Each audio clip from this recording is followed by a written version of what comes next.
When did we start making mistakes? Bring her back to me. Without the energy to head to the bedroom, I slept quietly on the living room sofa that day. A few days later, my son-in-law Kenny visited my house before going to work. It will all be over soon. After leaving only those words, Kenny headed to work.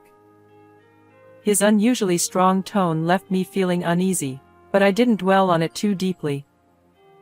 Later that evening, my husband Russ returned home without a word and went straight to the bathroom.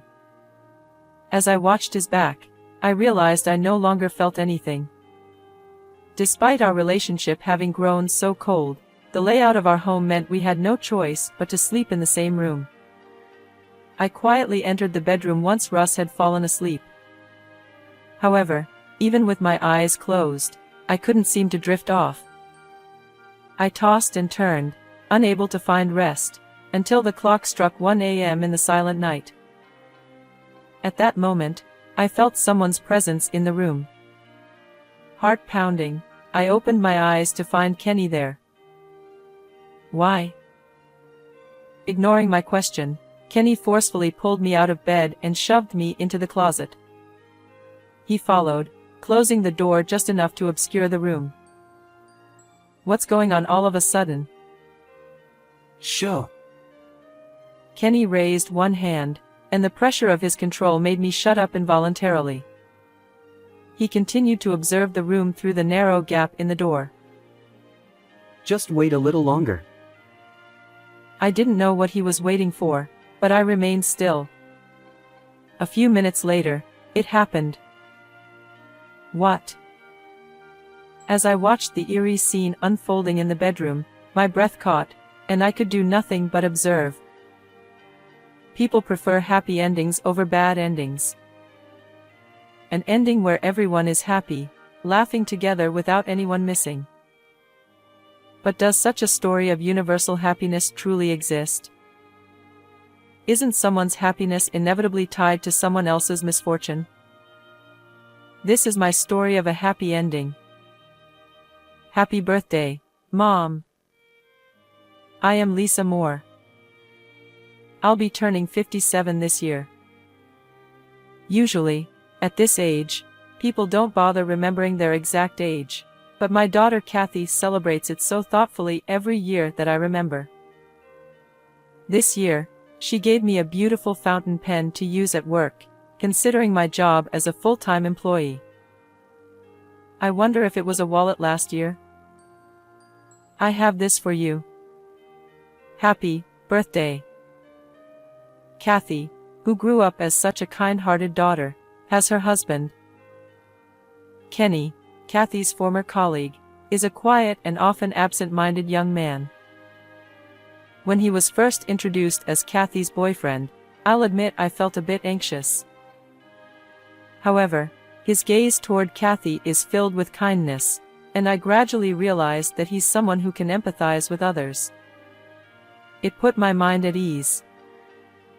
Even now, though his words may be a bit vague, the gift he handed over was meticulously wrapped, containing a beautiful scarf inside. He's polite and incredibly gentle. I feel fortunate to be surrounded by such wonderful individuals. Thank you both. I'll cherish it. Thank you too. Oh, and I bought a cake, so let's eat it now. I'll cut it. Thanks. Here, Mom, have a seat here. The cake presented was neatly divided into 4 pieces. Yes, we're not just a family of 3. As Kenny carefully served each slice onto plates, the living room door opened. You're making too much noise, guys. Dad. Welcome back. It's Mom's birthday today. Ah, right. Is there a piece for me too?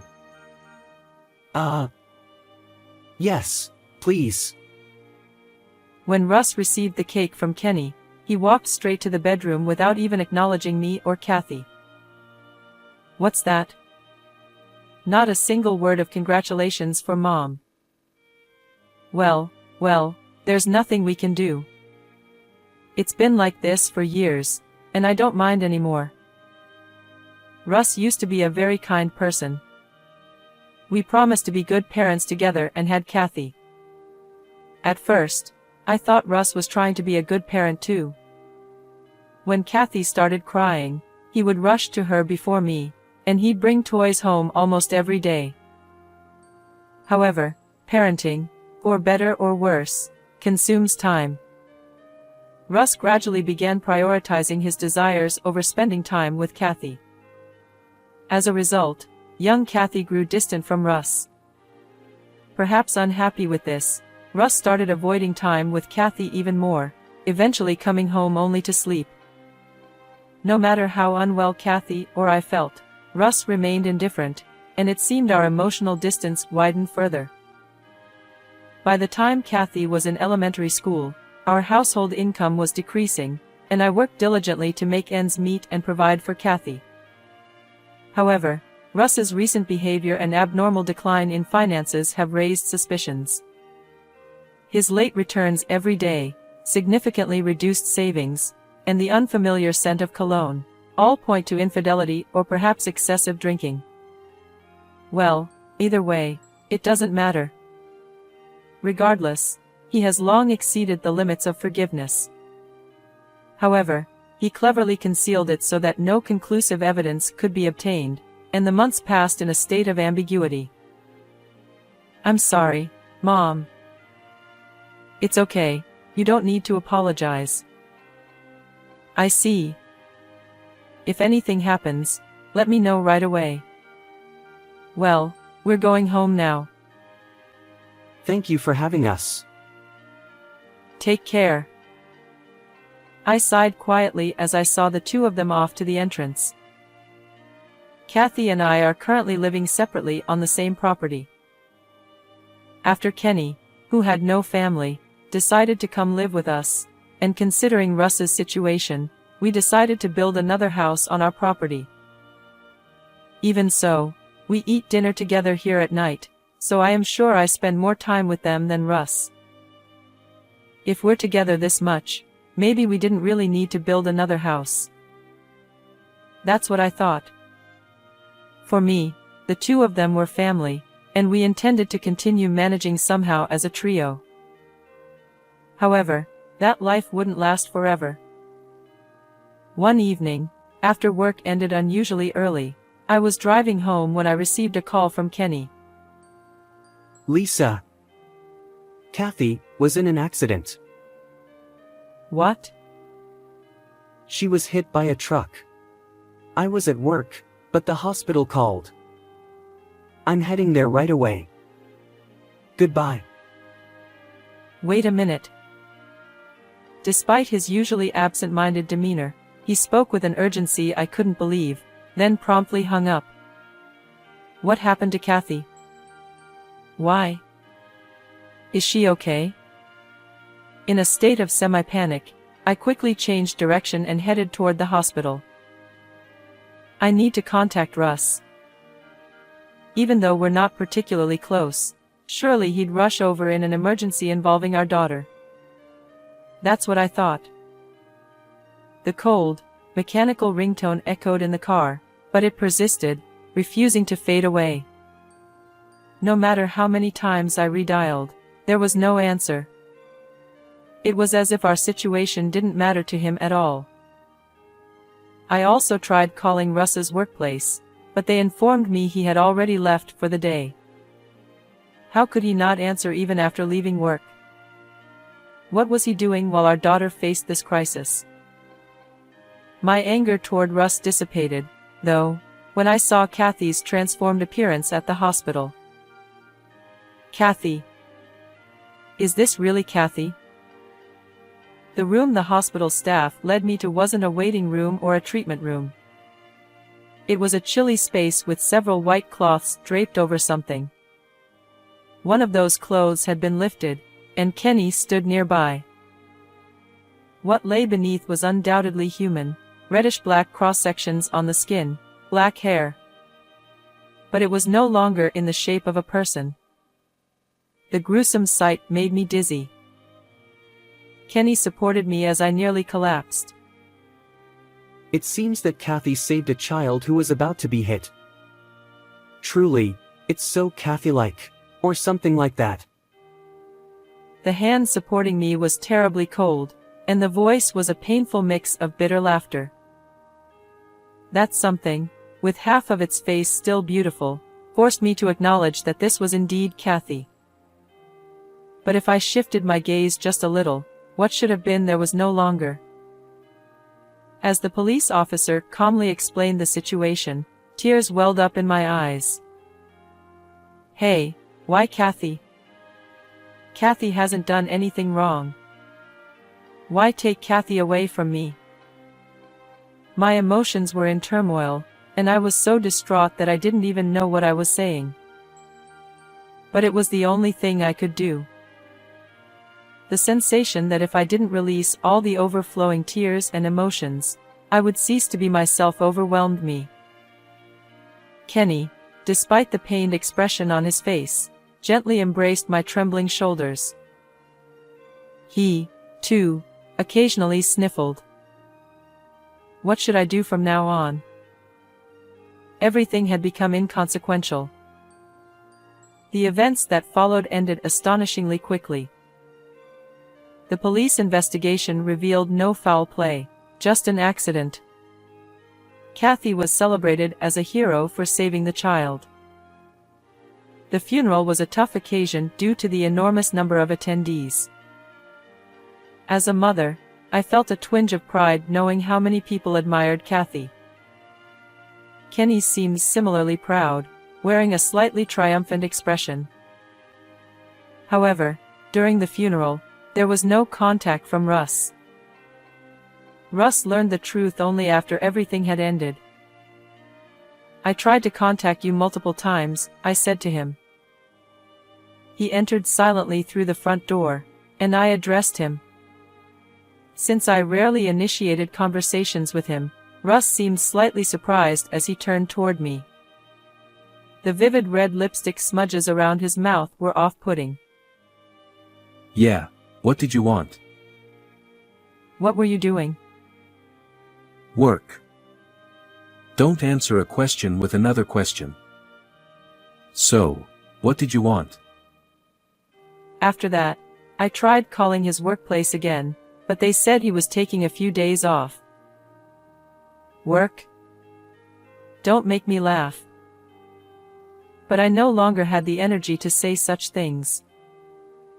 Kathy was in a traffic accident, and we finished the funeral yesterday. I see, that's unfortunate. I felt like I'd been punched in the head. Where in the world would a father find a father who would let his daughter's accident be someone else's problem? No pretense of sadness, no pretense of pain. Why not more upset? Yes, that's very unfortunate. So, what were you doing during our daughter's emergency? So it was work. I'm sorry about Kathy, but I was working, so what could I do? Don't make me keep saying it. Russ said irritably, disappearing into the bedroom. The hand resting on my knee tightened involuntarily. Frustration. Russ, who seemed indifferent even after our daughter was gone, and my own inability to respond to him, both infuriated me. How did we end up like this? When did we go wrong? Bring Kathy back. Today, lacking the energy to head to the bedroom, I fell asleep quietly on the living room sofa, my unpleasant feelings churning within me. Since then, the days when Russ comes home have clearly decreased. Today, Kenny and I were the only ones who said grace before the empty dining table. There were no smiles. The air was heavy, filled only with a lingering sense of loneliness. After that, I became unable to focus on anything, and I'm currently on an extended leave from work. I didn't do anything at home, but just stared at the picture of Kathy by my side. Seeing me like this, Kenny had started helping with household chores. He often expressed concern and tried to talk to me, but I could only give vague responses. I felt a bit sorry for him, but I didn't want to think about anything. Kenny occasionally muttered something as if talking to someone, but even that didn't matter much. On that particular day, Kenny visited my house before heading to work. Although he usually comes in the evening due to busy mornings, I wondered what had changed. What's going on? It'll all be over soon. Before I could inquire further, he left for work. His unusually firm tone left me feeling uneasy. I didn't dwell on it much, assuming it was work-related, and spent another empty day. That evening, Russ returned home after a long absence. Without a word, he headed straight to the bathroom. I felt nothing anymore. Despite the layout constraints, we had no choice but to share the same room for sleep. I quietly entered the bedroom around the time Russ fell asleep, but even with my eyes closed, I struggled to doze off. Tossing and turning, I remained awake until the clock struck 1 a.m. At that moment, I sensed someone's presence in the room. Curious, I opened my eyes slightly, and there stood Kenny. "Why are you here?" Ignoring my question, Kenny yanked me out of bed and forcibly shoved me into the closet. He followed suit, squeezing in until the door barely closed, revealing a glimpse of the room. The closet, now housing both of us, felt stuffy and cramped. "Wait, what's going on all of a sudden?" Sure. Kenny raised one hand, momentarily silenced by the pressure. He continued to peer through the gap in the door, observing the room quietly. Just a little more patience. Although I didn't know what we were waiting for, I found myself doing the same. Gradually, the room became shrouded in mist, as if it were enveloped in white fog. Even the closet, which had been oppressively hot just moments ago, now felt like freezing air. The mist coalesced into a shape near Russ's pillow, eventually transforming into the figure of a woman. What? The figure seemed eerily familiar. It was Kathy. Although her form lacked clarity, I knew it was her. The mist, undeniably Kathy, had enveloped the room. Kenny, sensing my impending outcry, covered my mouth with his hand. Kathy stood near Russ, murmuring something. In response, Russ's fitful sleep intensified. It appeared as though a ritual was unfolding, one designed to torment him. Even I felt suffocated, beads of cold sweat forming on my skin. The scene persisted until Kathy abruptly ceased her movements, dissipating into thin air. The suddenness left me bewildered. Russ, though no longer thrashing, wore an abnormal sheen of sweat on his forehead. The vision I'd witnessed was no illusion. Seeking answers, I turned to Kenny. His response was cryptic, "Not here. Let's head to the living room." Hey, was that Kathy, right? Yes, it was Kathy. More precisely, it's like Kathy's lingering presence. Lingering presence. Exactly. When someone leaves something unfinished in reality, it remains like that. Why do you know about this? I've been able to see things like that since I was a child. Kenny had strong intuition from a young age, seeing things that others couldn't. It was a normal part of his daily life. However, it also meant he often felt drained during the day, which might explain his occasional aloofness.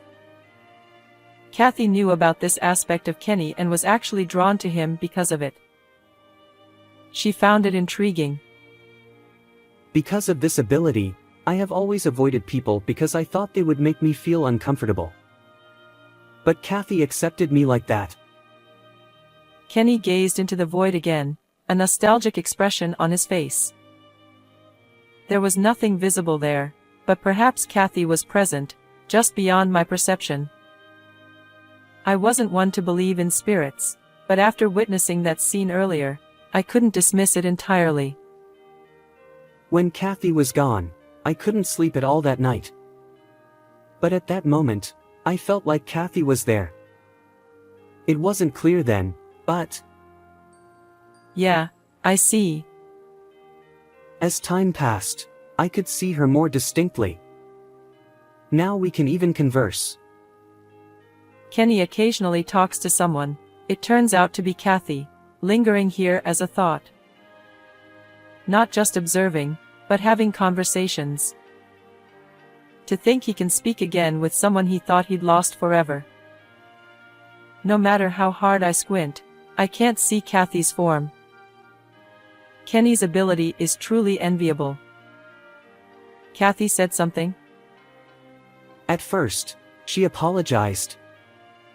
Said sorry for suddenly disappearing. I want to tell Kathy that she doesn't need to apologize. She hasn't done anything wrong. She's a hero for protecting the child. She was really worried about you. She wanted you to recover quickly. There's no way to recover. Kathy was my only family, my reason for living.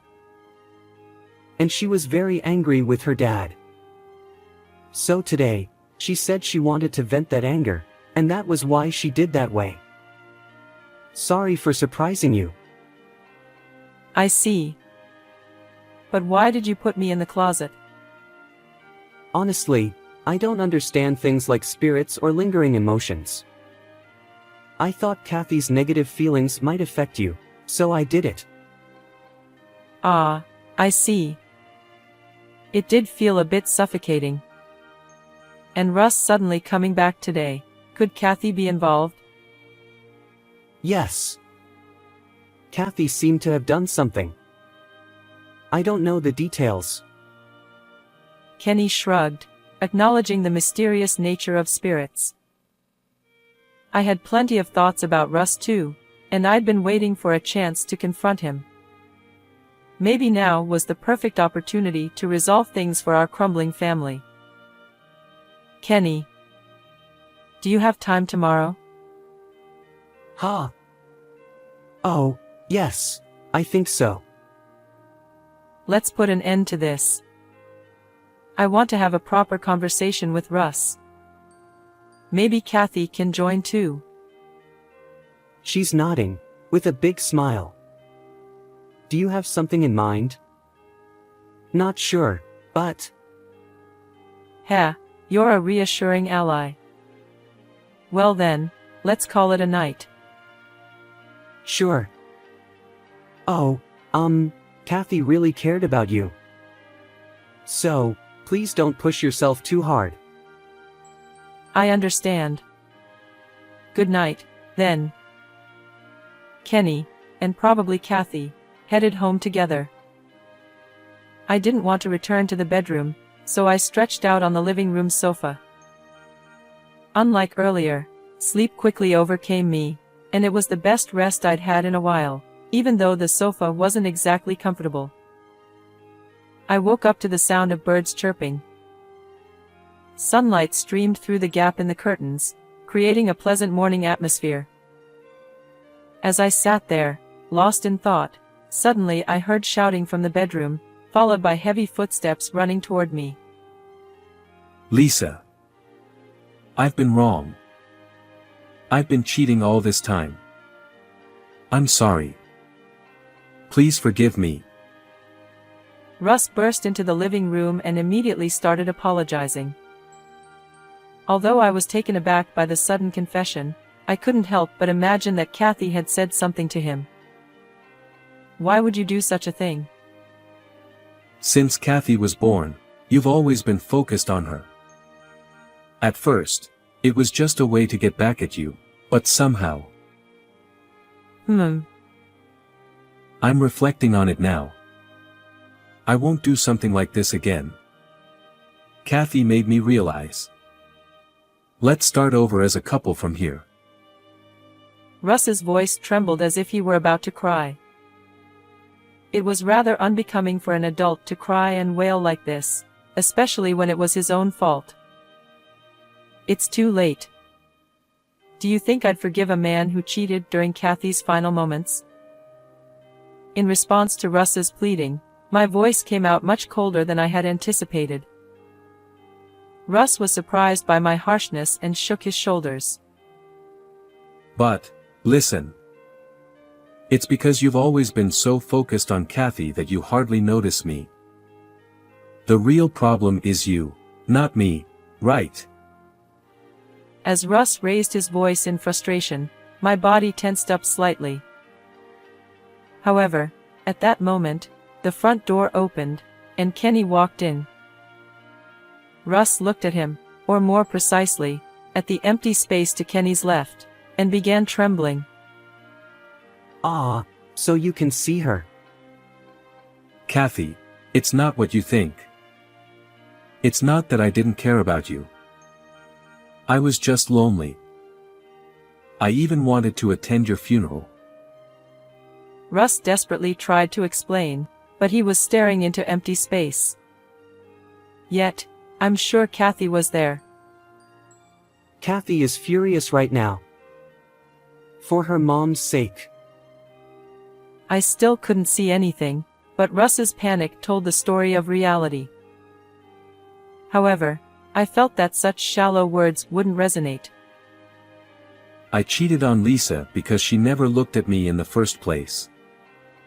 It was you who took Lisa away from me in the first place. Why should I listen to you? It wasn't appropriate for a father to say that his wife was taken by his daughter. We had promised to raise her together, after all. Yet Russ shifted responsibility onto others, refusing to understand the wrong he had done. Hey, Lisa. Say you forgive me quickly. Otherwise, who knows what Kathy will do to me? Hurry up. Please. Even at this point, he only cared about self-preservation. It truly left me exasperated. Even Kenny next door wore a disapproving expression. Lisa. I'm your husband, you know. Kathy is your father. Let's talk it out once, and then you'll understand. Right? Oh, I was utterly fed up. Why had I been in a relationship with this man for so long? I should have realized the absurdity of his thinking much earlier. But today, I can finally say goodbye to this ambiguous daily life. Even during this period, he was only concerned about self-preservation. Honestly, I was at a loss. Even Kenny looked exasperated. Lisa. I'm your husband, you know. Kathy, I'm your father. Let's talk once, and then you'll understand. Right? Ah, I'm fed up. Why did I keep this relationship with such a man for so long? I should have realized this absurd idea much earlier. But today, I can finally say goodbye to this ambiguous everyday life. From now on, I no longer consider you my husband or Kathy's father. Disappear from my sight. As I emphatically declared those words, Russ widened his eyes and slumped. His lifeless gaze fixed on the floor, and he mumbled something incomprehensible. I approached him, bewildered by the sudden turn of events, but Kenny stopped me, assuring me it would be okay. Suddenly, I felt as though someone was embracing me from behind. There stood Russ, devoid of any will, but I sensed it was Kathy. Even though I couldn't see, touch, or hear her, I knew I was being held. Warmth enveloped me, and I whispered, "Thank you," as I hugged back. From somewhere, I heard a faint apology. No need to apologize. Of course, it's incredibly lonely, but I'm glad I can feel you like this one last time. Thank you so much for everything until now. Be happy." Kathy's presence and warmth vanished instantly. Overwhelmed by sudden loneliness, I reached out desperately, but my hand met nothing.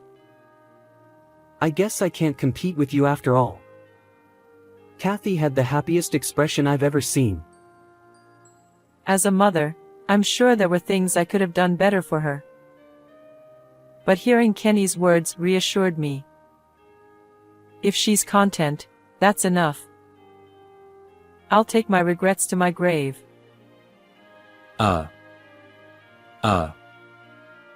Russ hung his head, frozen in place. Later, I took him to a psychiatric clinic. Occasionally, he regained sanity only to tremble in fear and mutter something incomprehensible. The doctor was puzzled by these uncommon symptoms, but ultimately, he decided to admit him to the psychiatric hospital. Even when I looked at Russ, now an empty shell, no sympathy welled up within me. After all, this was the binding love Kathy left behind, disguised as a parent-child bond. Now that everything is settled, perhaps I should return to work. Maybe this isn't a neat resolution. Kathy is gone, and Russ is broken. To outsiders, it might seem like a bad ending. But my heart felt light. Years of torment caused by Russ had finally come to an end. I had the chance to embrace Kathy one last time. The gentle presence of Kenny, who would continue supporting me as family, made it a splendid happy ending from my perspective. No more regrets.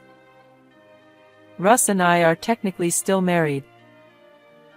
Honestly, I have no intention of taking care of him going forward, but due to matters like disability benefits and property ownership, we haven't divorced. Still, I feel a slight twinge of guilt, so I occasionally check in on him. Unfortunately, I can't visit him at the psychiatric hospital where he resides.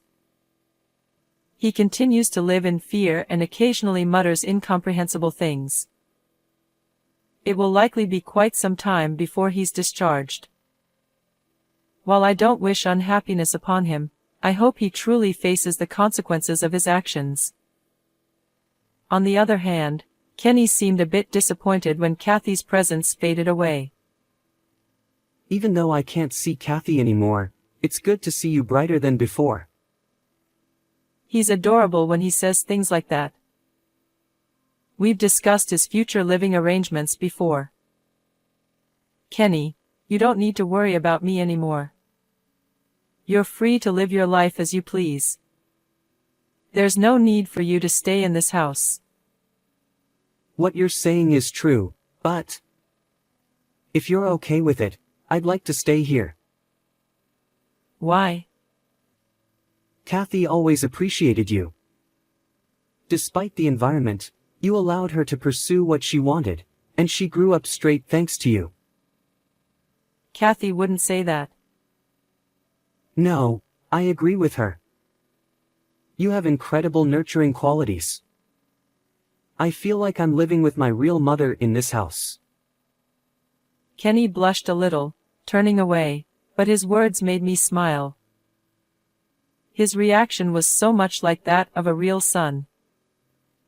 Even though he seemed a bit reluctant, we both ended up laughing.